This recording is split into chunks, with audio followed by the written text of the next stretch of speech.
ഈ ചെക്കനോട് 100 പ്രാവശ്യം ഞാൻ പറഞ്ഞു അപ്പീട്ട പറയണമെന്ന്. നാട്ടിലുള്ള സകല കാര്യവും പറയൂ, അപ്പീട മാത്രം പറയൂല. ദിശേ എന്താ ചെക്കൻ്റെ അപ്പീട്ടിന്? എൻ്റെ അമ്മോ എന്തൊരു നാറ്റായത്. ദിശ ഈ ചെക്കനെ എടുത്തോ. ഇപ്പൊ മനസ്സിലായില്ലേ കുട്ടികളെ നോക്കാനുള്ള ബുദ്ധിമുട്ട്? എന്തെന്നാ ഈ പറയുന്നേ? ആ ദുബായിന്ന് വന്നിട്ട് 1 മാസം ആകുമ്പോഴേക്കൻ എനിക്ക് ഇവിടെ മടുത്ത് അല്ലേ? അമ്മ ഒന്ന് മിണ്ടാണ്ടിന്നാ.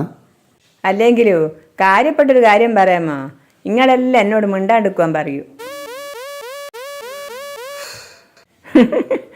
ഇതിപ്പോ ഒന്നല്ലേ ഉള്ളൂ. എടാ ഇഞ്ഞും സുനിയും സുജീഷും തമ്മിൽ ആകെ 2 വയസ്സിന്റെ വ്യത്യാസമുള്ളൂ. എന്ത് പറഞ്ഞാലുണ്ടാവും ഒരു പുരാണം പറച്ചില്. ആ മോനെ, ഇന്റെ ഒരു മോനെ ചന്തിയെ നിന്നെ കൊണ്ട് കവുവാൻ പറ്റുന്നില്ല. ഇങ്ങനത്തെ 4 ചന്തികളാ ഞാൻ ദിവസവും മാറി മാറി കൈ കൊണ്ടുവന്ന്. അതിന് അമ്മക്ക് ഞാനടക്കം 3 മക്കളല്ലേ ഉള്ളൂ, പിന്നെ ഇതിടുന്ന 4ാമത്തെ ചന്തി. പിന്നെ എന്റെ കുണ്ടി എന്റെ അമ്മാവൻ കൈ തരുവാ.